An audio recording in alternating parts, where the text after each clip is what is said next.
मर्दनं देवकी परमानन्दं कृष्णं वन्दे जगद्गुरुं शङ्करं शङ्कराचार्यं केशवं बादरायणं सूत्रभाष्यकृतं वन्दे भगवन्तौ पुनः पुनः ब्रह्मानन्दं परमसुखदं केवलं ज्ञानमूर्तिं द्वन्द्वातीतं गगनसदृशं तत्त्वमस्यादिलक्ष्यम् एकनित्यं विमलमचलं सर्वधी साक्षिभूतं भावातीतं त्रिगुणरहितं सद्गुरुं तन्नमामि। गोपाल कृष्ण भगवान की जय। सद्गुरुनाथ महाराज की जय। ओम सहनाववतु सहनौ भुनक्तु सह वीर्यं करवावहै तेजस्विनावधीतमस्तु मा विद्विषावहै। ओम शांति शांति शांति।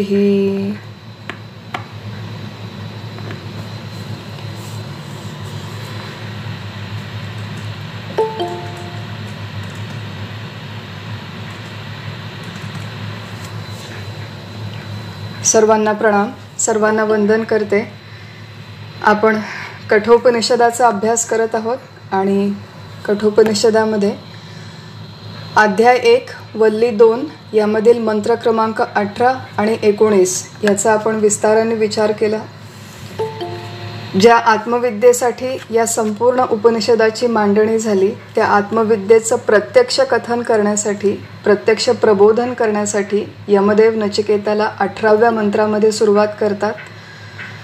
हा आत्मा, याचा जन्म होत नाही, याचा मृत्यू होत नाही, हा कोणाचंही कार्य नाही, हा कोणाचंही कारण नाही, हा अजय आहे, पुराण, नित्य, शाश्वत असा हा आत्मा आहे आणि शरीराचा मृत्यू झाल्याने या आत्म्याचा मृत्यू होत नाही असं याचं मुख्य स्वरूप 18व्या मंत्रामध्ये यमदेव सांगतात। आणि 19व्या मंत्रामध्ये हा आत्मा अकर्ता आहे, अभोक्ता आहे, व्यवहारिक जगामध्ये सगळ्या कृती करणारा जीव अथवा जीवात्मा आहे, त्या कृती करण्यासाठी त्याला प्रेरणा देणारा करविता ईश्वर आहे आणि हा जीव ज्या माध्यमातून, ज्या साधनाचा उपयोग करून सगळे कर्म करतो ते हे शरीर हे साधन आहे। आत्मा अकर्ता, जीव कर्ता, ईश्वर करविता आणि शरीर सगळे हे कर्म करण्याचं साधन अशी एक प्रणाली। आणि या प्रणालीची केवळ ओळख आपण 19व्या मंत्रामध्ये करून घेतली। कर्माच्या या प्रणालीचा संपूर्ण जो सविस्तर विचार आहे तो उपनिषदाच्या इतर मंत्रांमध्ये अथवा इतर उपनिषदांच्या मध्ये केला जाईल आणि भगवद्गीतेमध्ये या कर्माच्या संदर्भात सविस्तर सिस्टमॅटिक मांडणी आलेली आहे, जिचा आपण 3ऱ्या, 4थ्या आणि 5व्या अध्यायामध्ये अभ्यास करणार आहोत। आज आपण आपला हा कठोपनिषदाचा अभ्यास पुढे सुरू ठेवण्यापूर्वी एक थोडीशी आठवण करूया की नचिकेत जो या उपनिषदाचा प्रमुख शिष्य आहे तो जेव्हा यमदेवांच्याकडे गेला तेव्हा त्याची मानसिकता आणि मनोरचना कशी होती याचं थोडंसं स्मरण करूया। नचिकेताला त्याच्या वडिलांनी रागवलं आणि रागाच्या भरात म्हटलं की तू यमाच्या घरी जा। नचिकेताची प्रत्यक्ष कुठलीही चूक नसताना त्याच्यावरती मोठा अन्याय झाला, परंतु आपल्या वडिलांनी आपल्याला अशा प्रकारे विनाकारण रागवलं, त्यांनी आपल्यावरती अन्याय केला असा आपल्या वडिलांच्या बाबत कुठलाही किंतु मनामध्ये न ठेवता, त्यांच्या बाबतीत कुठलाही राग, द्वेष, कुठलीही बदल्याची भावना मनामध्ये न ठेवता नचिकेत यमदेवाकडे येतो। तिथे 3 दिवस 3 रात्री बिना अन्न पाण्याचं राहतो आणि एवढं सगळं होऊनही नचिकेताचं मन अतिशय शांत आहे, प्रसन्न आहे। कोणाच्याही बद्दल त्याच्या मनात नकारात्मक भावना नाही, द्वेष, मत्सर नाही, अपूर्णता नाही, भीती नाही, चिंता नाही। आणि अशा मानसिकतेने जेव्हा तो म्हणतो की मला आत्मविद्या प्रदान करा, तेव्हा यमदेव जे काही आता या मंत्रांमध्ये सांगतायत ते ग्रहण करण्यासाठी नचिकेत सक्षम झालेला आहे, अधिकारी झालेला आहे। बऱ्याच लोकांची या परमार्थाच्या क्षेत्रामध्ये तक्रार असते की आम्ही खूप ऐकतो, आम्ही खूप वाचतो, खूप श्रवण करतो, चर्चा करतो, अभ्यास करतो, पण प्रत्यक्ष काही आमची प्रगती होत नाही, प्रत्यक्ष अनुभूतीच्या दिशेने आमची वाटचाल होत नाही। याचं मुख्य कारण हे आहे की आपली पूर्वतयारी व्यवस्थित झालेली नाही आणि आपलं मन नचिकेतासारखं शुद्ध, शांत आणि एकाग्र झालेलं नाही. या आत्मविद्येचं ग्रहण करताना नचिकेताने जशा आपल्या मनातल्या सगळ्या नकारात्मक भावना बाजूला ठेवल्या, कोणाबद्दलही कुठलीही अढ, कुठलीही एक द्वेष, मत्सर, हेवा अशी कुठलीही भावना मनामध्ये ठेवली नाही, तसं आपण जेव्हा इथे या अभ्यासाला बसतो तेव्हा किमान एवढ्या 1 तासापुरतं तरी आपल्या मनामध्ये जे काही किंतु आहेत, आणि हे जे किंतु आहेत हे नेहमी दुसऱ्या व्यक्तीबद्दल असतात असंही नाही, तर हे किंतु बऱ्याचदा आपल्याला स्वतःबद्दल देखील असतात. स्वतःबद्दल कुठला तरी इन्फेरियॉरिटी कॉम्प्लेक्स असतो, सुपेरियॉरिटी कॉम्प्लेक्स असतो. मी किती छान आहे, मी किती वाईट आहे, मी किती बुद्धिमान आहे, मी किती निर्बुद्ध आहे, अशा अनेक प्रकारे आपण स्वतःबद्दल विचार करतो. दुसऱ्यांनी मला किती वाईट वागवलं, त्यांनी मला कसा त्रास दिला, तो माझ्याशी कसं चुकीचं वागला, असे अनेक विचारांचा गोंगाट आपल्या मनामध्ये असतो, चित्तामध्ये असतो. आणि असं गोंगाट असलेलं चित्त घेऊन जर आपण या अभ्यासाला बसलो तर याच्यापुढे हे जे मंत्र येणार आहेत त्या मंत्रांमध्ये सांगितलेल्या तत्त्वज्ञानाचा आपल्याला विशेष उपयोग होणार नाही. त्यामुळे किमान थोड्या वेळापुरतं आपण आपल्या मनाला शुद्ध करू. मनातले सगळे संशय, किलमिष, दुःख, मत्सर, विकार बाजूला ठेवून अतिशय शांत, शुद्ध, स्वच्छ, निर्मळ आणि एकाग्र मनाने हे श्रवण करण्याचा प्रयत्न करू. अतिशय महत्त्वाचं तत्त्वज्ञान यमदेव इथे समजावून सांगतायत आणि 20व्या मंत्राला आपण मागच्या वेळेस सुरुवात केली होती. प्रसिद्ध मंत्र आहे अणोरणीयान महतो महियान, हे या मंत्राचं पहिलं चरण आहे. वेदांत शास्त्रामध्ये जे वेगवेगळे टीचिंग टेक्निक्स वापरलेले आहे त्याच्यामधलं हे एक टीचिंग टेक्निक आहे. भगवान श्रीकृष्णाने याचा भगवद्गीतेमध्ये देखील उपयोग केलेला आहे आणि उपनिषदांच्यामध्ये देखील अशा प्रकारची विधानं आढळतात. त्याला म्हणतात विरोधाभास दर्शविणारी विधानं, पॅराडॉक्सिकल स्टेटमेंट्स. एकीकडे म्हणता की हा आत्मा अणुपेक्षाही सूक्ष्म आहे आणि दुसरीकडे म्हणता की हा अत्यंत महान आहे.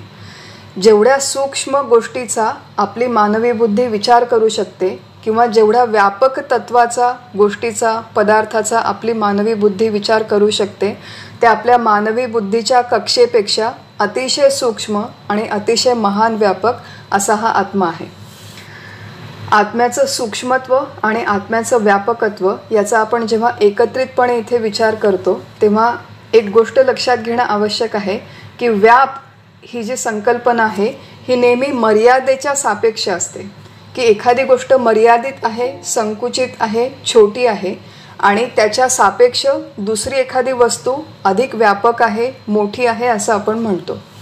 परंतु आत्म्याचा जो व्याप आहे, आत्म्याची जी महानता आहे ती निरपेक्ष व्यापक आहे. ती दुसऱ्या कुठल्याही वस्तूच्या व तत्वाच्या सापेक्ष व्यापक हा आत्मा नाही, तो निरपेक्ष व्यापक आहे. त्याला कुठलीही मर्यादा नाही, कुठलीही संकोच नाही, कुठलीही सीमा अथवा बाउंड्री नाही. सीमा, बाउंड्री, मर्यादा याचा वेदांत शास्त्राने अतिशय मूलभूतपणे विचार करून ठेवलेला आहे की आपल्याला दृश्यसृष्टीमध्ये जेवढे काही पदार्थ दिसतात त्यांना 3 प्रकारच्या सीमा, 3 प्रकारच्या मर्यादा असतात. त्याला शास्त्रीय परिभाषेमध्ये 3 परिच्छेद म्हणतात. परिच्छेद म्हणजे परिच्छिन्न होणं, वेगळं होणं. दृश्यसृष्टीमधले जेवढे काही पदार्थ आहेत त्याच्यामध्ये 3 प्रकारचे परिच्छेद असू शकतात, 3 प्रकारच्या मर्यादा असू शकतात. कोणते परिच्छेद आहेत? एक आहे देश परिच्छेद, दुसरा आहे वस्तू परिच्छेद आणि तिसरा आहे काल परिच्छेद. देश परिच्छेद म्हणजे देशाने अथवा जागेने परिच्छिन्न होणं, मर्यादित होणं वा सीमित होणं. कुठलीही वस्तू, आता हा जो फोन आहे याला देश परिच्छेद आहे. म्हणजे काय की हा फोन आत्ता या क्षणी हैदराबादमध्ये आहे म्हणून हाच फोन या क्षणी पुण्यामध्ये नाही किंवा हाच फोन या क्षणी दुसऱ्या खोलीमध्ये नाही. हा फोन एका वेळेस एकाच जागी असू शकतो म्हणून याला देश परिच्छेद आहे. परंतु आत्मा नावाचं हे जे तत्व आहे याला देश परिच्छेद नाही म्हणून ते सर्वत्र आहे अशी आपल्या शास्त्राची मांडणी आहे की हे देशाने सीमित होत नाही. याचा अर्थ काय की आत्मा नावाचं तत्व हैदराबादमध्ये आहे, पुण्यामध्ये नाही, भारतामध्ये आहे, अमेरिकेत नाही, पृथ्वीवर आहे आणि मंगळावर नाही. अशा प्रकारे कुठल्याही देशाने अथवा जागेने ते सीमित होत नाही. देशाची जागेची मर्यादा बाउंड्री त्याला लागू पडत नाही म्हणून ते सर्वत्र आहे. देश परिच्छेद नाही म्हणून आत्मा सर्वत्र आहे, ही पहिली गोष्ट. दुसरी गोष्ट की आत्म्याला काल परिच्छेद नाही. काळाने हा आत्मा परिच्छिन्न, मर्यादित वा सीमित होत नाही. साधं लॉजिक आहे की हा जो फोन आहे याला काळाने परिच्छेद आहे, हा काळाने मर्यादित होतो. म्हणजे काय की 5 वर्षांपूर्वी हा फोन नव्हता, आज हा फोन आहे आणि 2-5 वर्षांनी हा फोन निश्चितपणे नसेल. त्यामुळे हा काळाने मर्यादित आहे, काही विशिष्ट काळापुरतंच ह्याचं अस्तित्व आहे. परंतु आत्मा नावाचा तत्व कालाने बद्ध नाही. आपण मागच्या मंत्रामध्ये बघितलं होतं की न जायते न म्रियते. त्याची निर्मितीही होत नाही आणि त्याचा अंत देखील होत नाही. निर्मिती आणि अंत या कालसापेक्ष घटना आहेत, परंतु या कालसापेक्ष घटना या आत्म्यामध्ये नाहीत. तो भूतकाळात होता, वर्तमान काळात आहे अथवा नाही आणि भविष्यकाळात असेल अथवा नसेल अशी कुठलीच भाषा आत्म्याच्या बाबतीत लागू पडत नाही. हा तीनही काळांनी अबाधित आहे, तीनही काळांमध्ये आहे आणि तीनही कालांच्या अतीत देखील आहे. त्वम कालत्रयातीतः असं आपण गणपतीचं वर्णन करतो. तो कुठला गणपती आहे जो तीनही काळांच्या अतीत आहे? तो हा आत्मरूप वा ब्रह्मरूप गणपती आहे जो तीनही काळांच्या अतीत आहे. त्यामुळे आत्म्याला कालपरिच्छेद नाही म्हणून तो सदैव आहे, सदा. देशपरिच्छेद नाही म्हणून तो सर्वत्र आहे. कालपरिच्छेद नाही म्हणून तो सदा किंवा सदैव आहे. आणि तिसरी गोष्ट, त्याला वस्तू परिच्छेद नाही. वस्तू परिच्छेद शब्दाचा अर्थ आहे नामरूपाने मर्यादित होणं. एका देशात म्हणजे एका जागी आणि एका काळी 2 वस्तू एकमेकांपेक्षा वेगवेगळ्या असतात, कारण की त्या आपल्या आपल्या नामरूपाच्या मर्यादेने मर्यादित असतात. त्या आपल्या आपल्या नामरूपांनी त्यांना वेगवेगळं केलेलं असतं. आता हा एक फोन आहे आणि हा एक पेन आहे. पेनमध्ये फोन नाही आणि फोनमध्ये पेन नाही. फोन आणि पेन एका वेळेस एकाच जागी अस्तित्वात असले तरी एकमेकांपासून वेगवेगळे आहेत. त्याच्यामध्ये पेन छोटा आहे आणि फोन मोठा आहे. त्यामुळे वस्तू परिच्छेद ज्या पदार्थांना असतो ते एकमेकांपेक्षा छोटे मोठे असतात आणि एका वस्तूमध्ये दुसरी वस्तू उपस्थित नसते. म्हणून दृश्य जगातल्या सगळ्या पदार्थांना वस्तू परिच्छेद आहे असं म्हटलं जातं. परंतु आत्मा नावाचं हे जे तत्व आहे याला वस्तू परिच्छेद देखील नाही. हे कुठल्याही नामरूपाने मर्यादित नाही, सीमित नाही, परिच्छिन्न नाही. म्हणून हे सगळीकडे समान आहे असं म्हणलं जातं. समान आहे म्हणजे काय की हैदराबादमध्ये आम्ही राहतो म्हणून इथे आत्मा जास्त आहे आणि पुण्यामध्ये मी राहत नाही म्हणून पुण्यामध्ये आत्मा कमी आहे. किंवा एखाद्या तीर्थक्षेत्रामध्ये पंढरपूरला जिथे विठ्ठलाची मूर्ती आहे तिथे आत्मा जास्त आहे आणि जिथे एखादी झोपडपट्टी आहे तिथे आत्मा कमी आहे. असा कमी जास्त प्रमाणात तो कुठेही नाही. तर ह्या संपूर्ण ब्रह्मांडामध्ये, अनंत कोटी ब्रह्मांडांमध्ये तो समानत्वाने व्यापून आहे. देशपरिच्छेद नाही म्हणून तो सर्वत्र आहे. कालपरिच्छेद नाही म्हणून तो सदैव आहे आणि वस्तू परिच्छेद नाही म्हणून तो समान आहे. जे सर्वत्र सदा सम, तेथ विभाग अधमोत्तम, मतिवंशे संभ्रम विवंचिती. ज्ञानेश्वर महाराजांनी म्हटलेलं आहे की असं जे सर्वत्र सदा समान तत्व आहे तिथे विभाग अधमोत्तम, काही कमी आहे, काही जास्त आहे, काही अधम आहे, काही उत्तम आहे, अशी जो कल्पना करतो त्याच्या मतीला भ्रंश झालेला आहे असं ज्ञानेश्वर महाराज म्हणतात. त्यामुळे हे जे आत्मा नावाचं तत्व आहे, इथे जेव्हा यमदेव म्हणतात की हे अणोरणीयान आणि महतो महियान आहे, याचा अर्थ की हे निरपेक्ष व्यापक आहे. याचा जो व्याप आहे, याचा जो विस्तार आहे तो देशाच्या, काळाच्या अथवा नामरूपांच्या मर्यादेने मर्यादित नाही, सीमित नाही. असा हा कशाच्याही सापेक्ष नसलेला अत्यंत व्यापक, निरपेक्ष व्यापक आत्मा आहे आणि तो मी आहे असे इथे यमदेव म्हणतात. असे इथे यमदेव नचिकेताला समजावून सांगतात. बघा, आत्म्याची महानता याच्यामध्ये नाही की तो निरपेक्ष व्यापक आहे. आत्म्याची महानता पुढे याच मंत्रात हा शेवटी विषय येणार आहे की तो मी आहे, ते माझं मूळ स्वरूप आहे. आपल्या वेदांत शास्त्रामध्ये आपल्या अस्तित्वासंबंधीच्या ज्या संकल्पना आहेत त्या 2 स्तरांवर समजावून घेता येतात.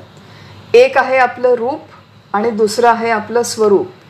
जे रूप आहे ते नामरूपाने मर्यादित आहे, ते परिच्छिन्न आहे, संकुचित आहे. प्रत्येकाचं रूप वेगळं वेगळं आहे, परंतु प्रत्येकाचं स्वरूप अगदी सारखं आहे, आत्मरूपाने आपलं जे स्वरूप आहे ते व्यक्तीपासून, मुंगीपासून, किड्यापासून ते हत्तीपर्यंत, चेतन व्यक्तींपासून, प्राण्यापासून ते अचेतन दगडगोट्यांपर्यंत हे जे आपलं आत्मरूप स्वरूप आहे ते सगळीकडे अत्यंत समान आहे. सर्वत्र सदा समान असा हा जो निरपेक्ष व्यापक आत्मा, आत्मचैतन्य, तो मी आहे. आणि तो मी आहे हा अनुभव घेणं मानवी जीवनामध्ये याची परमकृतार्थता आहे. का बरं परमकृतार्थता आहे? कारण की जोपर्यंत आपण मी निरपेक्ष व्यापक आत्मा आहे, मी सर्वत्र सदा समान असलेला आत्मा आहे ही अनुभूती घेत नाही, तोपर्यंत आपण केवळ हा देह म्हणजे मी या भावनेने, या धारणेने जगतो. आणि देहाचा जो व्याप आहे किंवा देहाशी संबंधित जेवढ्या काही प्रापंचिक, व्यावसायिक आपल्या गोष्टी आहेत त्या सगळ्यांचा व्याप हा अत्यंत संकुचित आहे, सीमित आणि मर्यादित आहे. आणि उपनिषदांच्या मध्ये श्रुती येते की यो वै भूमा तत्सुखम न अल्पे सुखम नास्ती, की जे काही निरपेक्ष व्यापक आहे केवळ त्याच्यामध्येच सुख आहे, अल्पे सुखम नास्ती, की अल्पपणामध्ये, संकुचितपणामध्ये अजिबात सुख नाही. आणि आपण आपल्या दैनंदिन जीवनाचं थोडंसं परीक्षण केलं तर हा भाग आपल्या लक्षात येईल. एखादा लहान मुलगा असतो, आपण त्याला म्हणतो की तू मोठं झाल्यावर काय होणार? तर बघा, नेहमी मुलांची उत्तर असतात की मी सचिन तेंडुलकर होणार.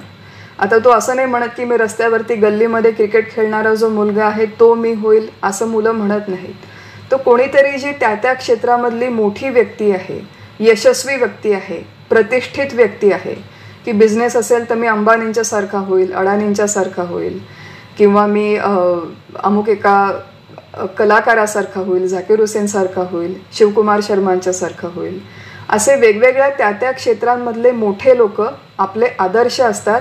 आणि आपल्याला मोठं व्हायचं म्हणजे त्यांच्यासारखा व्यावसायिक आणि यशाचा व्याप आपल्याला वाढवायचा असतो.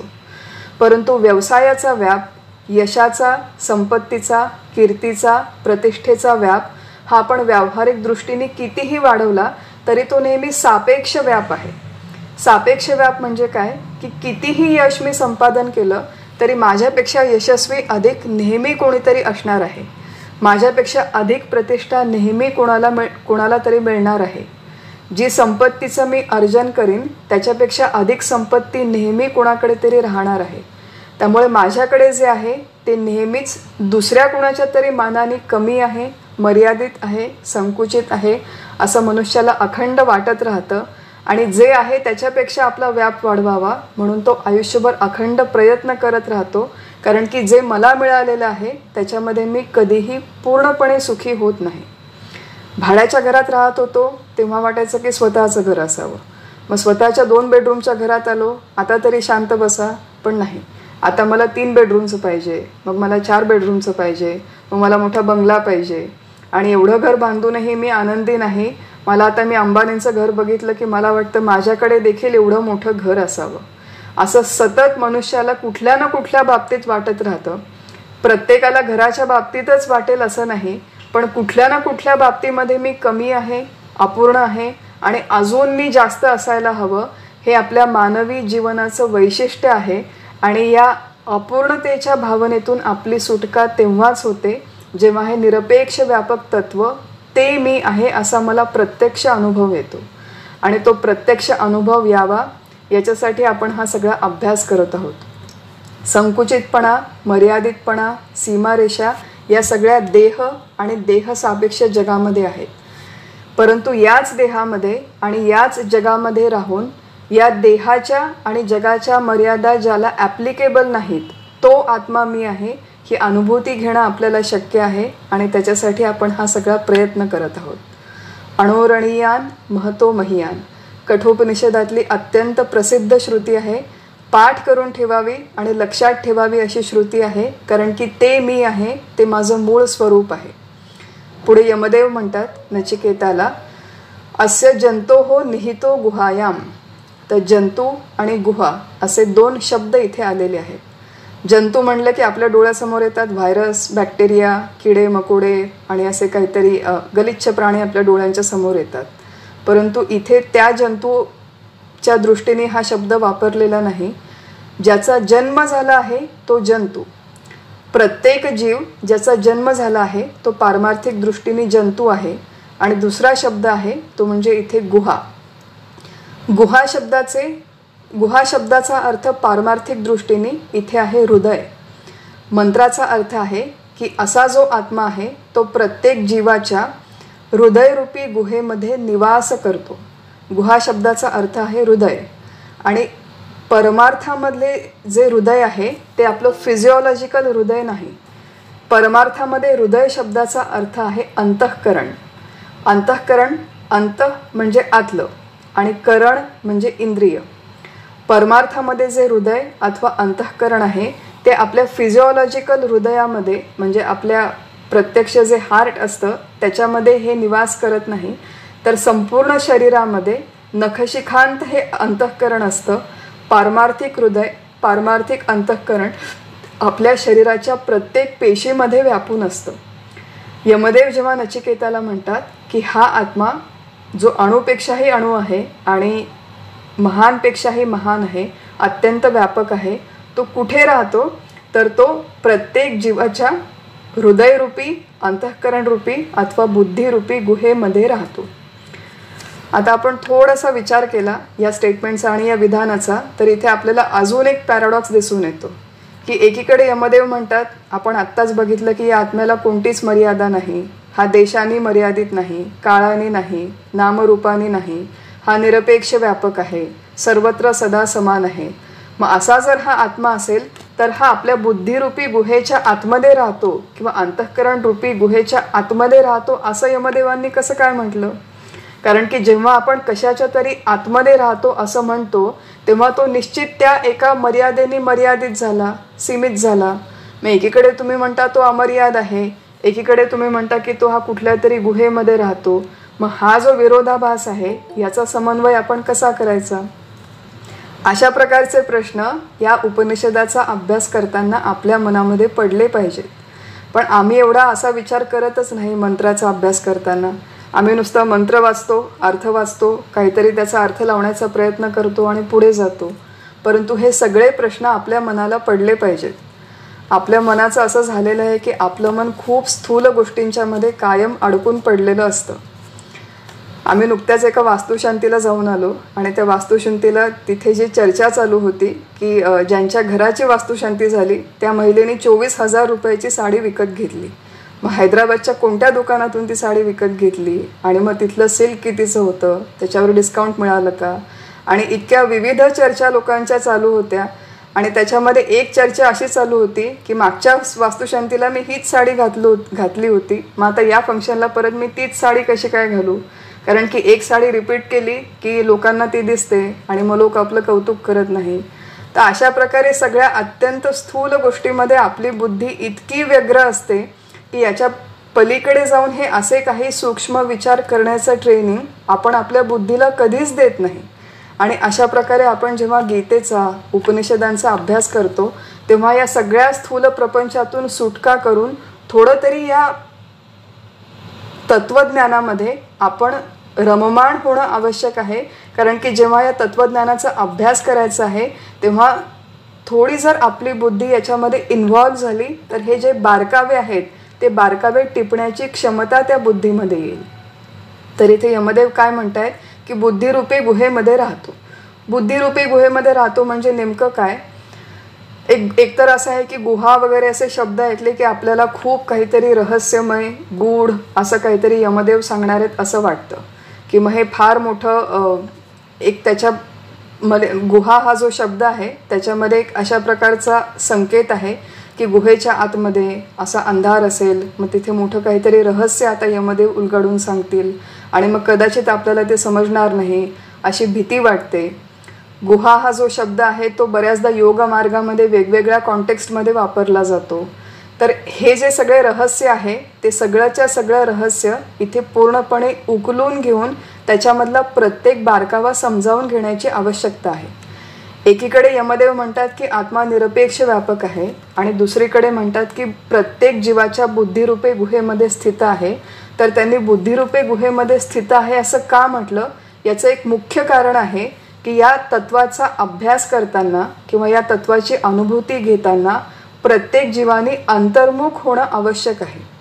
जोपर्यंत आपली बुद्धी बाहेरच्या जगामध्ये, बाहेरचे साडी, बाहेरच्या कपडे, बाहेरचं राजकारण, बाहेरचे देश, दुसरे लोक, त्यांचं घर, त्यांचं डेकोरेशन, या सगळ्यामध्ये जोपर्यंत आपली बुद्धी अडकलेली आहे तोपर्यंत अंतर्मुख होऊन आपल्याच बुद्धिरूपे गुहेमध्ये राहणाऱ्या या तत्वाचा वेध, शोध ती घेऊ शकणार नाही, या तत्वाची अनुभूती ती घेऊ शकणार नाही.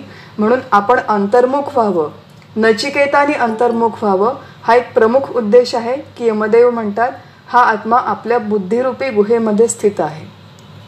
जरी यमदेवांनी म्हटलेलं असेल की हा आपल्या बुद्धिरूपी गुहेमध्ये स्थित आहे, तरी वास्तविक बुद्धिरूपी गुहा ही त्या आत्म्याची केवळ एक उपाधी आहे. आणि उपाधी हा जो शब्द आहे हा परमार्थामध्ये अत्यंत बारकाईने समजावून घेण्याचा शब्द आहे. उपाधी ही वेदांत शास्त्रामध्ये स्पेसिफिकली डिफाईन केलेली संकल्पना आहे. व्यवहारामध्ये उपाधी शब्दाचा अर्थ होतो पदवी. पदवी म्हणजे मी स्त्री आहे. मी जेव्हा म्हणते की मी स्त्री आहे तेव्हा स्त्री ही मी मला स्वतःला लागू केलेली किंवा व्यवहाराच्या नियमानुसार मला मिळालेली एक पदवी आहे. मीच्या बरोबर जेवढे काही शब्द मी उच्चारते आणि जेवढ्या काही पद्धतीने मी स्वतःचा विचार करते ती प्रत्येक गोष्ट, प्रत्येक बाब ही माझी पदवी आहे. मी स्त्री आहे, पदवी. मी इंजिनियर आहे, मी आई आहे, मी मुलगी आहे, मी पत्नी आहे, मी भगवद्गीतेचा खूप अभ्यास करते, मी खूप चांगली लेखक आहे, मी खूप चांगली वक्ता आहे. असे जेवढे काही विशेषणं मी स्वतःला जोडते त्या सगळ्या विशेषणांनी मी त्या व्यापक आत्मचैतन्याला त्या वेगवेगळ्या विशेषणांनी सीमित केलेलं असतं, मर्यादित केलेलं असतं. त्यामुळे उपाधी ही जी संकल्पना आहे ती उपाधी संकल्पना व्यापक चैतन्याला वेगवेगळ्या प्रकारच्या पदव्यांनी मर्यादित करते आणि सीमित करते. उपाधी या शब्दाची स्पेसिफिक शास्त्रीय व्याख्या आपल्याकडे दिलेली आहे की जी वस्तू ज्या प्रदेशात राहून त्या प्रदेशातल्या पदार्थाचे ज्ञान करून देते परंतु स्वतः त्या पदार्थापासून वेगळे राहते तिला उपाधी असे म्हणतात. जरी व्याख्या ऐकायला खूप क्लिष्ट वाटली तरी ती तेवढी क्लिष्ट नाही. आपण उदाहरण घेऊन समजावून घेऊ की घरी मोठ्या भांड्यामध्ये चहा केलेला आहे.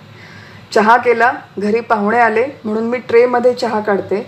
पाहुण्यांना सगळे सारखे पांढऱ्या रंगाचे कप देते, परंतु पांढऱ्या रंगाचे कप संपले म्हणून मी एक लाल रंगाचा कप घेऊन त्याच्यामध्ये वेगळा चहा ओतते. आणि मला जर कोणी विचारलं की तुझा चहा कोणता, तर मी म्हणते की तो लाल रंगातल्या कपाचा चहा तो माझा चहा आहे. आता बघा, वास्तविक चहा हा सगळ्या कपांमध्ये आणि त्या मोठ्या भांड्यामध्ये एकच आहे. चहा तत्व एकच आहे. परंतु मी जेव्हा म्हणते की लाल कपातला चहा माझा आहे तेव्हा लाल कपांनी त्या लाल कपामधल्या चहाला इतर सगळ्या चहापेक्षा वेगळं पाडलेलं असतं. जी वस्तू ज्या प्रदेशात राहते त्या प्रदेशातल्या पदार्थाचे वेगळेपणाने ज्ञान करून देते. म्हणजे लाल कप हा लाल कपाच्या मधल्या चहाचं वेगळेपणाने ज्ञान करून देतो, परंतु ती उपाधी स्वतः त्या पदार्थापेक्षा वेगळी राहते. परंतु लाल कप हा त्या आतल्या चहापेक्षा स्वतः वेगळा राहतो. स्वतः वेगळा राहून तो त्या लाल कपामधल्या चहाचं वेगळेपणाने ज्ञान करून देतो. वेदांताच्या परिभाषेमध्ये लाल कपाला म्हणतात उपाधी आणि लाल कपाच्या आतल्या चहाला म्हणतात उपहित. उपाधीने जे वेगळं केलं जातं त्याला म्हणतात उपहित. ही जी प्रक्रिया आहे त्याला वेदांतामध्ये म्हणतात व्यावृत्ती. व्यावृत्ती म्हणजे वेगळं करणं. की जो मोठा व्यापक चहा आहे त्याला या लाल कपाच्या उपाधीने वेगळं करून दाखवलं, या प्रक्रियेला व्यावृत्ती म्हणतात.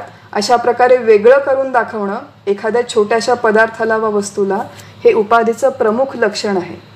आणि उपाधीचं दुसरं लक्षण आहे की उपाधी आपले धर्म उपहितावर लादत नाही.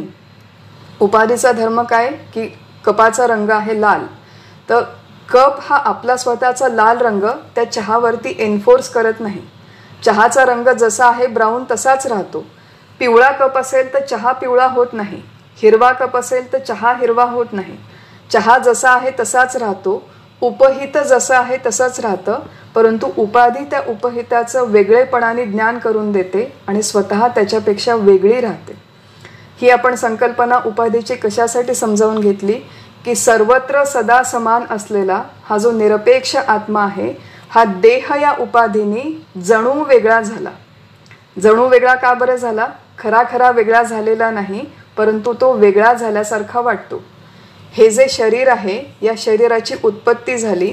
या शरीराची उत्पत्ती झाल्यामुळे शरीराच्या मधलं जे चैतन्य आहे ते त्या व्यापक चैतन्यापेक्षा वेगळं आहे असं मला वाटायला लागलं. आणि असं मला वाटायला लागलं म्हणून मी मुक्ता, मी स्त्री, मी इंजिनियर अशा वेगवेगळ्या प्रकारची विशेषणं मी या उपाधींनी उपहित असलेल्या चैतन्याला लावून घेतली. जेवढे जास्त विशेषणं मी या उपहित चैतन्याला लावून घेते तेवढी मी स्वतःला मर्यादित करून घेते, संकुचित करून घेते आणि तेवढी मी पर्यायाने व्यवहारामध्ये कायम अपूर्ण राहते आणि अपूर्णतेचा परिणाम म्हणून मी दुःखी राहते. व्यावहारिक जगामध्ये उपाधी असणार आहे, शरीर असणार आहे, शरीराच्या माध्यमातूनच सगळा व्यवहार होणार आहे. परंतु हा व्यवहार करत असताना आपण जर हे लक्षात घेतलं की शरीराने मर्यादित चैतन्य केवळ ते माझं स्वरूप नाही, तर सर्वत्र सदा स्वमान व्यापक असलेलं चैतन्य ते मी आहे, असं आपण हळूहळू विचार करायला जर सुरुवात केली आणि ही जी उपाधी आहे या उपाधीवरचं लक्ष काढून सर्व व्यापक चैतन्याकडे जर आपण आपलं लक्ष केंद्रित केलं तर उपाधीच्या मुळे होणारा त्रास दैनंदिन जीवनातला आपला हळूहळू कमी होतो. या उपाधी माझी गुप्त, चैतन्य असे सर्वगत, ते तत्वज्ञ संत स्वीकारिती. या उपाधी माझी म्हणजे देहाच्या या उपाधीमध्ये चैतन्य असे सर्वगत, या उपाधी माझी गुप्त. ज्ञानेश्वर महाराज म्हणतात की या प्रत्येक देहाच्या, आणि नुसतं देहाने आपण स्वतःला मर्यादित करत नाही, स्थूल देहाने आपण स्वतःला मर्यादित नुसतं करत नाही, तर बुद्धी, इथे यमदेवांनी कुठली उपाधी वापरले की बुद्धिरूपी गुहेमध्ये स्थित असलेलं, तर आपण बुद्धीने देखील स्वतःला मर्यादित करतो. स्थूल देहाने मर्यादित करतो, सूक्ष्म देहाने मर्यादित करतो. बुद्धी ही देखील आत्म्याची उपाधी आहे, स्थूल देह हा देखील आत्म्याची उपाधी आहे. आणि ज्ञानेश्वर महाराज म्हणतात की या उपाधी माझी गुप्त, चैतन्य असे सर्वगत, की उपाधी माझी अत्यंत गुप्त आहे, दडून राहिलेलं आहे. आणि हे जे गुप्त चैतन्य आहे हे सामान्य माणसाला दिसत नाही, कळत नाही, परंतु ते तत्वज्ञ संत स्वीकारिती. तत्व जाणणारे आपले सगळे संत या चैतन्याचा, उपाधी माझे गुप्त असलेल्या या सर्वगत चैतन्याचा स्वीकार करतात. तत्वज्ञ संत स्वीकारिती, परंतु वाळवेकर न स्वीकारिती. आम्ही या चैतन्याचा कधीही स्वीकार करत नाही. का स्वीकार करत नाही? कारण की आमचं सगळं लक्ष उपाधीवरतीच केंद्रित असतं. की आम्ही त्या वास्तुशांतीमध्ये गेलो होतो, तो माणूस बघितला का तुम्ही कसा होता हो, थोडा लठ्ठ होता तो, आणि तो बघितला का तो किती बारीक होता, आणि त्याचे केस कसे होते, आणि तो किती उंच होता, तो किती बुटका होता. उपाधीचे रंग, उपाधीची उंची, उपाधीची बुद्धी आणि सगळं जे आपलं लक्ष असतं त्या बाहेरच्या उपाधीवरती केंद्रित असतं. परंतु त्या उपाधीने उपहित जे चैतन्य त्याच्याकडे आपण कधीही बघत नाही. आणि त्या चैतन्याकडे आपलं लक्ष केंद्रित व्हावं, क्रमाक्रमाने आपण उपाधीकडे लक्ष ठेवावं, उपाधीशी व्यवहार करावा, परंतु व्यवहार करत असताना लक्ष केंद्रित मात्र उपहित चैतन्यावर असावं. आमचे जे सद्गुरू आहेत परमपूज्य डॉक्टर काका, त्यांनी एक खूप छान याच्यासाठी वाक्य वापरलेलं आहे की स्वरूपावर लक्ष ठेवून रूपाशी व्यवहार. त्यामुळे प्रत्येक रूपाशी व्यवहार करताना व्यवहाराच्या नियमाप्रमाणेच करावा, परंतु तो करत असताना स्वरूपावर लक्ष असावं, त्या उपहित चैतन्यावर लक्ष असावं. त्याच्यावर जर आपण लक्ष ठेवायला शिकलो तर मग तो माझ्याशी असं बोलला, तिने माझ्याकडे तसं बघितलं, त्याने माझा अपमान केला, तिने मला घालून पाडून बोललं, ह्या ज्या काही गोष्टींमध्ये आपण अत्यंत इन्व्हेस्टेड असतो त्या उपाधीमधली आपली गुंतवणूक कमी होईल आणि उपहित चैतन्यामधली आपली गुंतवणूक वाढेल. ती वाढावी याच्यासाठी हा सगळा प्रयत्न आणि हा अभ्यास चालू आहे. अस्य जंतोः निहितो गुहायाम. आणि असं हे जे उपाधीमधलं गुप्त चैतन्य आहे जे संतांना दिसतं परंतु आपल्याला दिसत नाही, ते का दिसत नाही त्याचं कारण यमदेव 20व्या मंत्राच्या 2ऱ्या ओळीमध्ये सांगतात. तम अक्रतुः पश्यती. या उपाधीमध्ये दडलेल्या गुप्त चैतन्याला जर आम्हाला बघायचं असेल, अक्रतुः काय होणं आवश्यक आहे की केवळ अक्रतु होऊन या आत्मचैतन्याला बघणं शक्य आहे. क्रतु शब्दाचा अर्थ आहे यज्ञ. क्रतु शब्दाचा दुसरा अर्थ आहे की इच्छा ठेवून केलेली कोणतीही कृती, मला काहीतरी मिळावं याच्या बदल्यात केलेली कोणतीही कृती. आणि अक्रतु शब्दाचा अर्थ टीकाकारांनी दिलेला आहे की संपूर्णपणे निरीच्छ, की जो व्यक्ती पूर्णपणे निरीच्छ झालेला आहे, निष्काम झालेला आहे, ज्याच्या मनामध्ये कुठलीही व्यावहारिक, अनावश्यक, प्रापंचिक, सांसारिक इच्छा आता शिल्लक राहिली नाही. नचिकेताला आठवा, नचिकेताचा जो आपण अधिकार बघितला, नचिकेताची जी आपण संपूर्ण कहाणी बघितली, त्याच्यामध्ये सगळ्यात मोठी गोष्ट काय होती की नचिकेत अत्यंत निष्काम होता. किती निष्काम होता, नचिकेताला किती प्रलोभनं दाखवली, तू दीर्घ आयु घे, तू मोठा राजा हो, तुला हत्ती, घोडे, सोनं, जेवढं हवं तेवढं मी देतो, मृत्यूलोकाचे भोग देतो, स्वर्गलोकाचे भोग देतो. परंतु हे जे सगळे भोग आहेत ते परिवर्तनशील आहेत, विनाशशील आहेत, कायम टिकणारे नाही. म्हणून नचिकेत म्हणतो, तुमचे भोग तुमच्याचकडे असू द्या, मला याच्यापैकी कशाचीही इच्छा नाही. असा अत्यंत निष्काम झालेला नचिकेत या गुप्त चैतन्याकडे बघू शकतो. आता इथे अजून एक प्रश्न पडायला हवा की इथे यमदेवांनी म्हटलंय की जो व्यक्ती अक्रतू आहे म्हणजे निष्काम आहे, तो फक्त या गुप्त चैतन्याला बघू शकतो. एकीकडे तुम्ही म्हणता चैतन्य गुप्त आहे, एकीकडे तुम्ही म्हणता की ते निराकार आहे, त्याचा जन्म झाला नाही, त्याचा मृत्यू झाला नाही. मग ज्याचा जन्म झाला नाही अथवा मृत्यू झाला नाही त्याला निरीच्छ माणूस कसं काय बघू शकेल? जरी नचिकेत होता, जरी तो निरीच्छ होता, तरी तो या आत्मचैतन्याला पाहणार कसं? तर इथे पश्यती शब्दाचा अर्थ हा परमार्थशास्त्रामध्ये नेहमी दर्शन या अर्थाने न घेता अनुभूती या अर्थाने घेणं अपेक्षित आहे. आपण म्हणतो आत्म्याचं दर्शन, परंतु आत्म्याचं दर्शन हे स्थूल वस्तूच्या किंवा स्थूल देवाच्या दर्शनासारखं नाही. आत्म्याचं दर्शन म्हणजे आत्म्याची अनुभूती. मग या गुप्त चैतन्याची अनुभूती, ते मी आहे, सहा अहम, सोहम या स्वरूपात घेणं कोणाला शक्य आहे? जो अक्रतू झालेला आहे, निरीच्छ किंवा निष्काम झालेला आहे, त्याला केवळ ही अनुभूती घेणं शक्य आहे. आणि असं निष्काम आणि निरीच्छ वगैरे शब्द वापरले की परत आपल्याला भीती वाटायला लागते की हे जे काही सगळं आहे ते ठीक आहे हो, म्हणजे ते नचिकेतासाठी ठीक होतं, किंवा काय ते संन्यासी लोक असतात, आश्रमात जाऊन राहतात, साधू बिधू, त्यांच्यासाठी ठीक आहे. पण आम्ही आपले सामान्य लोक, आमचा संसार आहे, आम्हाला मुलं बाळं आहेत, मग त्यांचं सगळं कोण बघणार?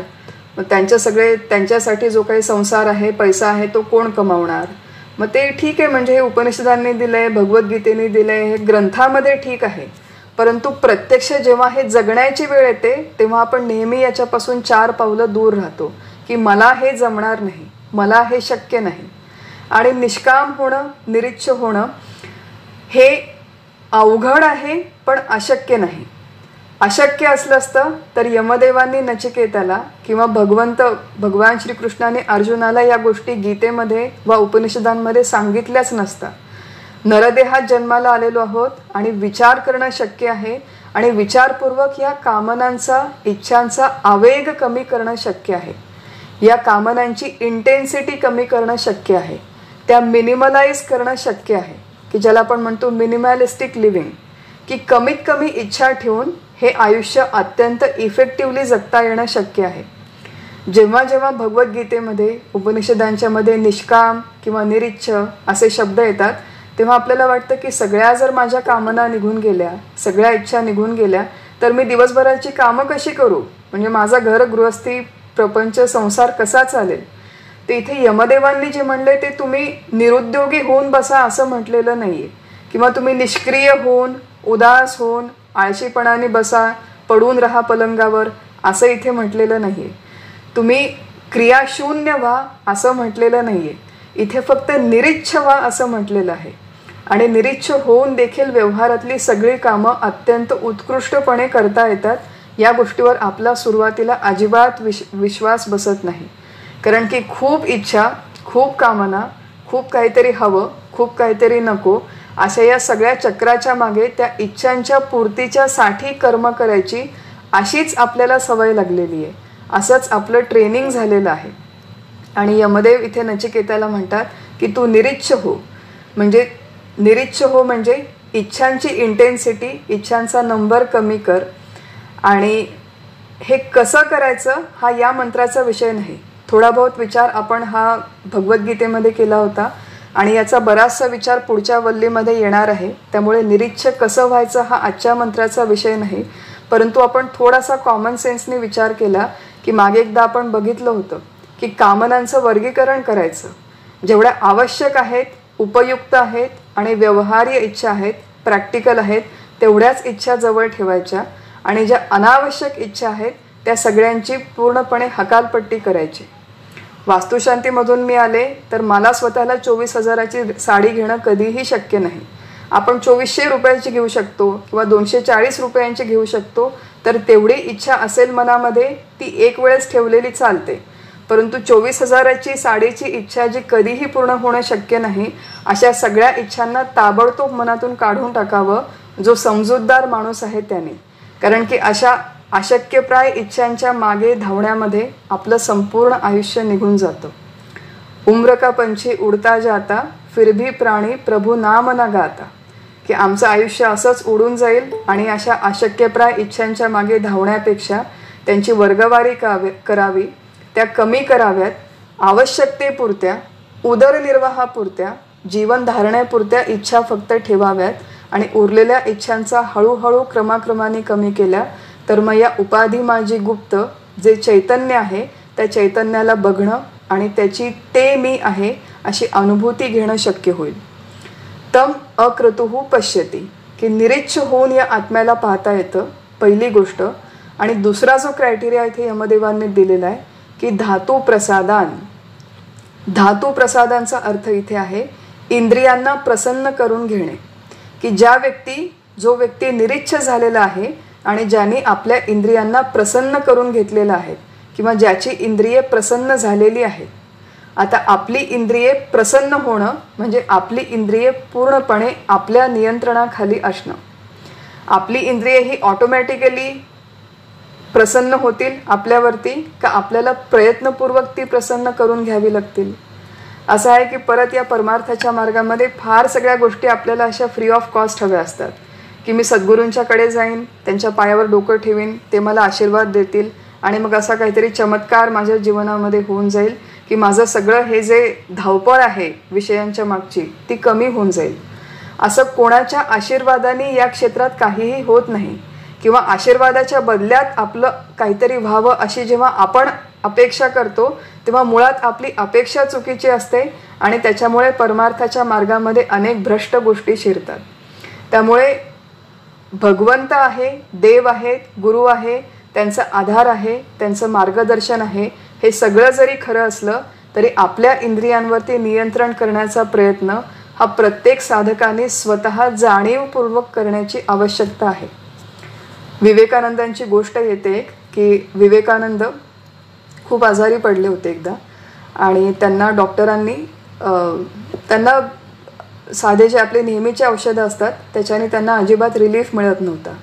तर त्यांच्या आश्रमामध्ये त्यांचे गुरुबंधू होते निरंजन बाबू आणि त्या निरंजन बाबूंनी त्यांना एक औषध दिलं, आयुर्वेदिक औषध, आणि सांगितलं की हे औषध घ्या, परंतु याचं एक पथ्य आहे की तुम्ही पाणी अजिबात प्यायचं नाही जोपर्यंत औषध चालू आहे. तुम्ही दूध पिऊ शकता परंतु तुम्ही पाणी प्यायचं नाही. 5-6 दिवस होतात, यांची तब्येत अजून खालावलेलीच आहे आणि त्यांना भेटायला तिथे कोणी येतं आणि बघतात की विवेकानंद पाणी पित नाहीत. त्यांना कारण विचारल्यावर ते सांगतात की असं असं पथ्य आहे आणि समोरच्या माणसाला खूप आश्चर्य वाटतं की तुम्ही बिना पाण्याचं कसं काय राहिले 5-6 दिवस. तेव्हा विवेकानंदांचं उत्तर आहे की ज्या क्षणी मला माझ्या या गुरुबंधूंनी सांगितलं की तुम्हाला हे औषध घ्यायचं, पथ्य आहे आणि पथ्य आहे म्हणून पाणी प्यायचं नाही, दूध प्यायचं, त्या क्षणीपासून पाणी प्यायचं हा विचार मी पूर्णपणे आपल्या मनातून काढून टाकला. पाण्याचं स्मरण देखील मी आपल्या स्वतःला होऊ दिलं नाही. इतका निग्रही स्वभाव ज्यांचा ते हे विवेकानंद, ते आपल्या परंपरेमध्ये असे आदर्श आपल्याला लाभलेले आहेत. पण परत असं होतं की अशा काही गोष्टी वाचल्या की आपण मोटिवेट होण्याच्या ऐवजी आपण अजून डिमोटिवेट होतो की ते विवेकानंद आहेत म्हणून त्यांना ठीक आहे, हो त्यांनी एवढा निश्चय केला, पण आम्ही सामान्य माणसं, आम्हाला कधी असा निग्रह जमणार, आम्हाला कधी असं स्वतःवरती कंट्रोल ठेवायला जमणार, असं आपण म्हणतो आणि आपलं जे काही चालू आहे तो रामरगाडा तसाच चालू ठेवतो. तर असं आहे की थोडं शक्ती, थोडी युक्ती, थोडी प्रयुक्ती, कधी मनाला समजावून, कधी अंजारून, कधी गुंजारून, कधी त्याच्याबरोबर कठोर होऊन वेगवेगळ्या प्रकारे या गोष्टी आपल्याला स्वतःकडून करून घेता येतात. की इंद्रियांना विषयांपासून सक्तीने दूर ठेवणं हा एक मार्ग आहे. इंद्रियांनी विषयांचं ग्रहण करताना रागद्वेष वियुक्तैस्तु विषयानिंद्रियैश्चरण. आपण गीतेमध्ये हा विषय बघितला होता की दुसरा जो मार्ग आहे की इंद्रियांनी विषयांना ग्रहण करा, परंतु ग्रहण करत असताना राग आणि द्वेष याच्यानी वियुक्त होऊन त्या विषयांना ग्रहण करा. म्हणजे चहा तर हवा आहे, चहाशिवाय मी राहू शकत नाही ठीक आहे, परंतु तो असाच हवा किंवा तसाच हवा हे जे क्रायटेरिया आहेत हे क्रायटेरिया बाजूला ठेवून जर आपण रोज चहा प्यायला सुरुवात केली तर चहामुळे जे सुखदुःख होतं ते सुखदुःख आपलं हळूहळू कमी होईल. आणि चहामुळे जे आपल्या इंद्रियांना एक प्रकारचं कधी कधी आपण इंद्रियांना लाडावून ठेवलं होतं की आमची एकादशी आहे तरी आम्हाला चहा हवा. आपण मागच्याच वेळेस बघितला होता हा जो भाग आहे हा की एकादशीचं आपलं जे व्रत आहे ते हजारो वर्षांपासून चालत आलेलं आहे. चहा जो आहे तो ब्रिटिशांनी फक्त 150 वर्षांपूर्वी भारतात आणला. असं जरी असेल तरी उपवासांना चालणाऱ्या पदार्थांच्या यादीमध्ये तो चहा हळूच जाऊन बसला. का बरं जाऊन बसला? आपल्याला लागतो म्हणून तो त्या उपवासाच्या पदार्थात चालतो. आधी तरी फक्त चहा होता, आता तर उपवासाची बिस्किटं, उपवासाचा ढोकळा, उपवासाची मिसळ, उपवासाचा केक, उपवासाचे वडे, उपवासाची भेळ, उपवासाची मिसळ असे अनेक सगळे पदार्थ आपल्या उपवासाच्या यादीमध्ये येऊन बसले. आपण इतक्या सगळ्या पुराणातल्या कथा वाचल्या की पार्वतीने कधीतरी मिसळ खाल्ली उपवासाची आणि उपवास केला, किंवा चहा बिस्किटं खाऊन पार्वतीने उपवास केला, अशी एकतरी कथा आपण आत्तापर्यंत वाचली आहे का? तर ही खरी उपवासाची पद्धत नाही. उपवासाच्या दिवशी तरी इंद्रियांवर नियंत्रण करावं, या सगळ्या विषयांच्या मधून आपलं मन काढावं. आणि ही गोष्ट आपोआप होणारी नाही, कोणाच्या आशीर्वादाने होणारी नाही, कुठल्याही चमत्काराने होणारी नाही, तर स्वतःचं कठोरपणे आत्मपरीक्षण करून स्वतःवरती लक्ष ठेवून स्वतःच्या सवयी एक एक करत बदलण्याची ही आवश्यकता आहे. आणि तसं जर केलं तर धातू प्रसादात जो मनुष्य अक्रतू होतो, निरीच्छ होतो आणि स्वतःच्या इंद्रियांना नियंत्रणात आणतो, तो महिमानम आत्मनः, या आत्म्याचा महिमा बघतो. आत्म्याचा महिमा बघतो म्हणजे काय की हा जो अणुपेक्षाही सूक्ष्म आत्मा आहे आणि अत्यंत महान हे जे निरपेक्ष व्यापक तत्व आहे, हे जे चैतन्य आहे ते मी आहे. हा 5 फुटांनी मर्यादित देह, हे संकुचित, हे माझं खरं स्वरूप नाही, हा मी नाही, तर ते जे व्यापक चैतन्य आहे तो मी आहे. हा महिमा त्या व्यक्तीला कळतो जो निरीच्छ होतो आणि जो आपल्या इंद्रियांना नियंत्रणामध्ये आणतो. आणि अशा प्रकारे त्या आत्म्याचा अनुभव घेतला, त्या आत्म्याला पाहिलं की मग त्याचा परिणाम काय आहे तर तो होतो वीत शोको. त्याच्या जीवनातल्या सगळ्या दुःखांचा समूळ नायनाट होतो. सगळी जे काही दुःख शोक आहेत ते केवळ मी देह आहे या भ्रांतीतून, आणि मी देह आहे या देह सापेक्ष हे जे काही जग आहे ते सत्य आहे, आणि या जगामधल्या सगळ्या कर्मांचा मी करता आहे आणि सगळ्या भोगांचा मी भोगता आहे. देह सत्यत्व भ्रांती, जगत सत्यत्व भ्रांती आणि कर्तृत्व भोक्तृत्व भ्रांती, या तीनही भ्रांतींचा भ्रमिष्टपणाचा परिणाम म्हणून आपल्याला दुःख होतात. दुःखांचा जो ब्लेम आपण नेहमी दुसऱ्या लोकांना देतो की तो म्हणाला असं म्हणून मला दुःख झालं, ती अशी वागली म्हणून मला दुःख झालं, हे सगळे आपल्या भ्रमातून निर्माण झालेले भेद आहेत. आणि या भ्रमातून निर्माण झालेल्या भेदांच्या अनुकूल व प्रतिकूल होण्यामुळे आपण दुःखी होतो. मुळात या जगामध्ये कुठलाही भेद सत्य नाही. हा देहरूपाने हे जे माझं अस्तित्व आहे ते देखील सत्य नाही. यमदेव म्हणतात की असा हा जो निरपेक्ष व्यापक आत्मा आहे तो मी आहे असा अनुभव घेतल्याने तो मनुष्य वीत शोको होतो. त्याच्या जीवनातला सगळा शोक समूळ नष्ट होतो. आणि हा सगळा विषय 20व्या मंत्रात सांगितल्याच्या नंतर तोच विषय एका वेगळ्या पद्धतीने 21व्या मंत्रामध्ये यमदेव नचिकेताला सांगतात. 21वा मंत्र आहे की यमदेव म्हणतात, आसीनो दूरम व्रजती शयानो याती सर्वशः कस्तम मदामदम देवम मदन्यो ज्ञातुमर्हति. मंत्राचा अर्थ आहे की तो आत्मा स्थिर असूनही दूरवर जातो. आसीनो म्हणजे स्थिर असतो आणि दूरम व्रजती म्हणजे दूरवर जातो. शयानो म्हणजे झोपलेला असूनही याती सर्वतः सर्वत्र फिरतो. कस्तम मदामदम देव, मद अमद देवम. इथे मद आणि अमद शब्दाचे अर्थ आचार्यांनी हर्षयुक्त आणि हर्षरहित असे केलेले आहे की हा जो हर्षयुक्त आणि हर्षरहित असणारा हा देव, हा जो आत्मा आहे, याला माझ्याशिवाय दुसरं कोण जाणू शकेल? मदन्यो ज्ञातुमर्हति, कस्तम मदन्यो ज्ञातुमर्हति, म्हणजे माझ्याशिवाय दुसरं कोण याला जाणू शकेल? असे यमदेव नचिकेताला प्रश्न विचारतात. की बघा, आपण मागच्या मंत्रामध्ये उपाधीची संकल्पना बघितली होती. आत्मा नावाचं तत्व सर्वत्र सदा समान आहे, परंतु उपाधी ही संकुचित आहे, उपाधी मर्यादित आहे. देह नावाची उपाधी संकुचित आहे आणि मर्यादित आहे. इथे परत एक पॅराडॉक्स आहे, विरोधाभास आहे की हा आत्मा आसीनो म्हणजे स्थिर असतो, आणि पुढे म्हणलंय की दूरम व्रजती म्हणजे दूरवर जातो. मग स्थिर काय असतं आणि दूरवर काय जातं? तर आत्मा नावाचं जे तत्व आहे, जे चैतन्य आहे, जे निरपेक्ष व्यापक सर्वत्र सदा समान आहे, ते तत्व स्थिर आहे. आणि मग जी फिरते किंवा दूरवर जाते ती कोण असते? दूरवर जाते ती केवळ उपाधी असते. आणि उपाधीचा सगळा व्यवहार हा माईक असतो, मिथ्या असतो. देहरूपानी जी मी आहे ती हैदराबादहून पुण्याला जाणं शक्य आहे. का शक्य आहे? कारण की देहरूपानी मी, मला स्थळाचा परिच्छेद आहे, देश परिच्छेद आहे. देहरूपानी मी एका वेळेस हैदराबादमध्येच असणं शक्य आहे. जेव्हा मी हैदराबादमध्ये असते तेव्हा मी पुण्यामध्ये नसते. म्हणून देहरूपानी मी हैदराबादहून पुण्यामध्ये जाणं शक्य आहे. परंतु आत्मरूपाने मी हैदराबादहून पुण्यामध्ये जाणं शक्य नाही. का शक्य नाही? कारण की आत्मरूपाने मी पुण्यामध्ये ऑलरेडी आहे, उपलब्ध आहे, प्रेझेंट आहे. मग जो आत्मा सर्वत्र आहे, सगळीकडे आहे, समानत्वाने आहे आणि सदैव आहे, त्याला चलायमान होण्यासाठी एकीकडून दुसरीकडे किंवा एका जागेवरून दुसऱ्या जागेवर किंवा एका काळातून दुसऱ्या काळात असा प्रवास करण्यासाठी, ट्रॅव्हल इन टाईम किंवा ट्रॅव्हल इन स्पेस करण्यासाठी त्याला स्कोपच नाही आहे. का स्कोप नाही आहे? कारण की तो सगळ्या काळामध्ये, सगळ्या स्थळामध्ये व्याप्त होऊन त्याच्याही पलीकडे तो उरलेला आहे. तो निरपेक्ष व्यापक आहे. त्यामुळे यमदेव जेव्हा म्हणतात की आसीनो, तेव्हा जो स्थिर आहे तो आत्मा आहे, आणि जो दूरवर फिरतो, सर्वत्र जातो, ती उपाधी आहे. आणि हा एकदा फरक आपण लक्षात घेतला की देहरूपाने फिरणं, सर्वत्र जाणं हे केवळ उपाधीशी संबंधित आहे, उपाधीने मर्यादित आहे, आणि त्याला वेगवेगळ्या प्रकारच्या मर्यादा प्रारब्धाने आणि समाजाने घालून दिलेल्या आहेत. आपल्याला खूप हौस असते की आपण खूप ठिकाणी फिरावं, पण एकदा आत्मरूपाने मी सर्वत्र आहे ही जर तत्व आपल्याला व्यवस्थित कळलं आणि याची थोडीफार जरी अनुभूती आली किंवा निदान वैचारिक स्तरावर जरी ही संकल्पना कळली, तर मग मी सर्वत्र असावं, खूप ठिकाणी असावं असा आग्रह ठेवण्याची आपल्याला गरज नाही.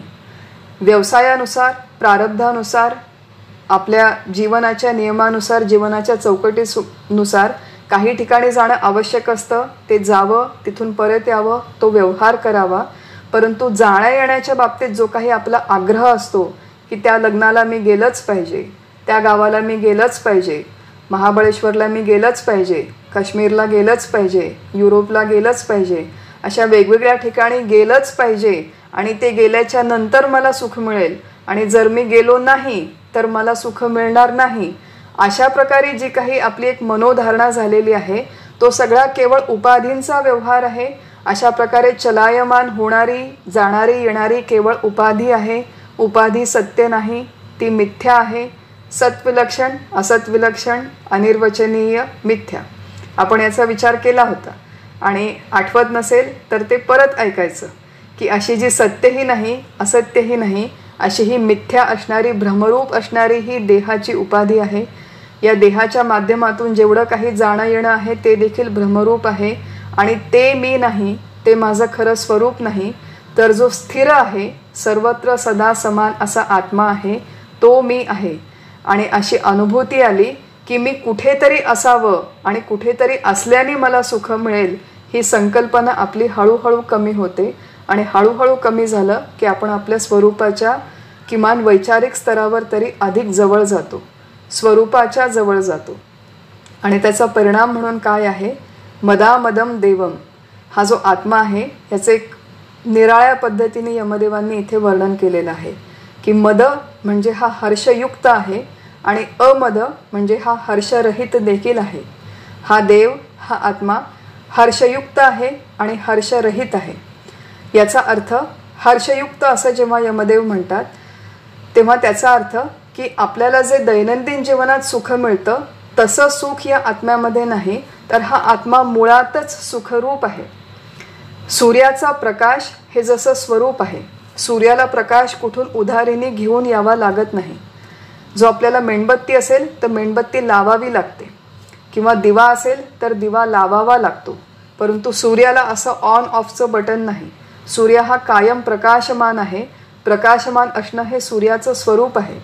तसं आपल्या वेदांत शास्त्रामध्ये आनंदरूप असणं हे या आत्म्याचं स्वरूप आहे. काहीतरी केलं म्हणजे हा आत्मा सुखी होतो आणि काहीतरी केलं नाही तर हा आत्मा दुःखी होतो असं नाही. तर अशा प्रकारे येणारी जाणारी सुख दुःख ही केवळ व्यवहारामध्ये होतात, जीवाला होतात, देहाच्या माध्यमातून होतात. पण जो आत्मरूप मी आहे तो कायमचा सुखरूप आहे असं हे मद या शब्दाने इथे यमदेव सूचित करतात. आणि त्याला परत दुसरा शब्द वापरला आहे, दुसरा पॅराडॉक्स, की एकीकडे म्हणतात की तो मद आहे म्हणजे सुखरूप आहे, दुसरीकडे म्हणतात तो अमद आहे. अमद शब्दाचा अर्थ आहे की व्यवहारामध्ये जे सुख असतं त्याच्याबरोबर नेहमी दुःख असतं. सुख आणि दुःख हे नेहमी जोडीने येतं, परंतु अशा प्रकारे सुखदुःखाची ही जी जोडी आहे ती आत्मस्वरूपाच्या ठिकाणी ॲप्लिकेबल नाही. हे अमद या शब्दाने यमदेव आपल्याला सूचित करतात की अमद म्हणजे सुखरूप नसणं किंवा दुःख असणं हे देखील या आत्म्याच्या तिथे ॲप्लिकेबल नाही. याच्यामध्ये हा आत्मा सुखी देखील होत नाही, दुःखी देखील होत नाही, सुख दुःख येणारं जाणारं नाही, तर कायमस्वरूपी सुख ज्याला सुखरूपता म्हणतात, आनंदरूपता म्हणतात, ती या आत्म्याच्या ठिकाणी आहे. हा आत्मा आनंदरूप आहे आणि तो मी आहे असा अनुभव जो व्यक्ती निरीच्छ आहे, जो व्यक्ती अधिकारी आहे, ज्याने आपल्या इंद्रियांना नियंत्रणात ठेवलं आहे, त्याच केवळ व्यक्तीला मदामद असणारा म्हणजे हर्षयुक्त आणि हर्षरहित असणारा म्हणजे आनंदरूप असणारा आत्मा तो मी आहे असा अनुभव घेणं शक्य आहे. आणि यमदेव शेवटी म्हणतात की मी सोडून अजून हा अनुभव कोण घेऊ शकेल, या आत्म्याला मी सोडून अजून कोण जाणू शकेल. मग आता काय यमदेवांना अहंकार झाला असं आपण मानायचं का? यमदेव जे म्हणतात की माझ्याशिवाय या आत्म्याला कोण जाणू शकेल, तर काय यमदेव अहंकारी होते का? असा त्याचा अर्थ नाही.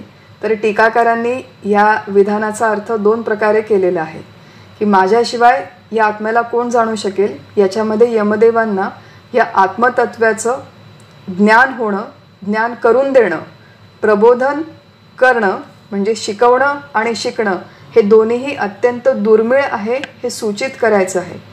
की या आत्मतत्वाचं वर्णन करण्यासाठी अधिकारी व्यक्ता हवा आणि ऐकण्यासाठी अत्यंत अधिकारी श्रोता हवा.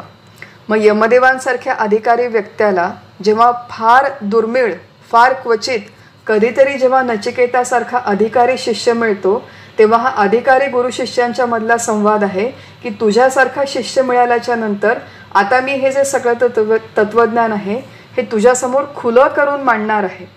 असं जेव्हा यमदेव नचिकेताला म्हणतात की माझ्याशिवाय दुसरं कोण जाणू शकेल, तेव्हा तो जो गुरु शिष्यांच्या मधला साधन चतुष्टय संपन्नता आहे, अधिकार आहे, ती जी जोडी फार दुर्मिळ भाग्याने एकत्र आलेली आहे, त्या जोडीचं हे जे एक अधिकार संपन्न असणं हे या वाक्यातून यमदेवांना सूचित करायचं आहे की तुझ्यासारखा आता श्रोता मला शिष्य मिळालेला आहे, तर तुला हे सगळं सांगितल्याशिवाय मी सोडणार नाही, कारण की मला देखील फार भाग्याने तू लाभलेला आहे. त्यामुळे अधिकारी शिष्य अधिकारी गुरुला म्हणतात, अधिकारी गुरु अधिकारी शिष्याला म्हणतो की माझ्याशिवाय दुसरं हे कोण जाणू शकेल किंवा माझ्याशिवाय तुझ्यासारख्या शिष्याला हे दुसरं कोण सांगू शकेल, हा त्याच्यामध्ये एक भाव आहे. आणि दुसरा जो भाव काही टीकाकारांनी याच्यामध्ये सांगितलेला आहे की आत्मा नावाचं तत्व हे एकमेवा द्वितीय आहे. एकम एवम अद्वितीयम, याच्यामध्ये दुसरा कोणीही नाही. तत्वरूपाने या आत्म्यामध्ये दुसरं कोणीही नाही.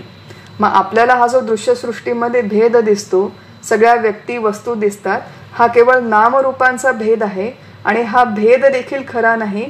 हा त्या मृगजळासारखा भ्रमरूप आहे, आभासिक आहे, माईक आहे, सतासत विलक्षण आहे.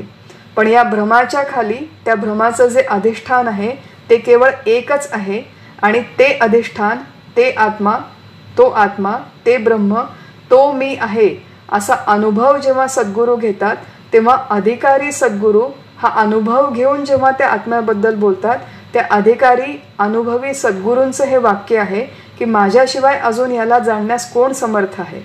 की मुळात या आत्म्याशी एकरूप झालं की मी या आत्म्याशी एकरूप झालो असं जाणणारा, असं सांगणारा दुसरा कोणीही तिथे उपलब्ध नाही. मग अनुभूतीतून यमराजांच्या स्वतःच्या हे आलेलं वाक्य आहे की माझ्याशिवाय दुसरं अजून कोण सांगणार. म्हणजे तत्वरूपाने आता मी ब्रह्म आहे अशी मला अनुभूती आलेली आहे. या जगामधले हे भेद खरे नाहीच. मग दुसरं जर इथे कोणी नाहीच तर दुसरं कोण या आत्म्याचं कथन करू शकेल. त्यामुळे यमदेव जेव्हा म्हणतात की माझ्याशिवाय दुसरं कोण या आत्म्याचं कथन करू शकेल, तेव्हा एक ते अधिकारी श्रीगुरू आणि अधिकारी शिष्य यांचं एकत्र येणं दुर्मिळ असल्यामुळे केलेलं हे स्टेटमेंट आहे, हा पहिला अर्थ. आणि ब्रह्माशी अथवा आत्म्याशी एकरूप होऊन त्या अनुभूतीच्या पश्चात त्या आत्म्याचं हे वर्णन केलेलं आहे. म्हणून देखील माझ्याशिवाय दुसरं अन्य कोण याचं वर्णन करू शकेल असं यमदेव म्हणतात. की मुळात हा सगळा उपाधीचा कारभार आहे. या उपाधीच्या कारभाराला दूर करून जे उपहित चैतन्य आहे, सर्वत्र सदा स्वमान व्यापक चैतन्य आहे, ते मी आहे, या तत्वाची अनुभूती या उपनिषदाच्या अभ्यासाच्या माध्यमातून आपल्याला यावी अशी आपण गुरुदेव भगवान यमदेवांच्याकडे प्रार्थना करू, भगवंताच्याकडे प्रार्थना करू आणि आजचा आपला जो अभ्यास आहे तो इथेच संपवू. हरिओम तत्सत.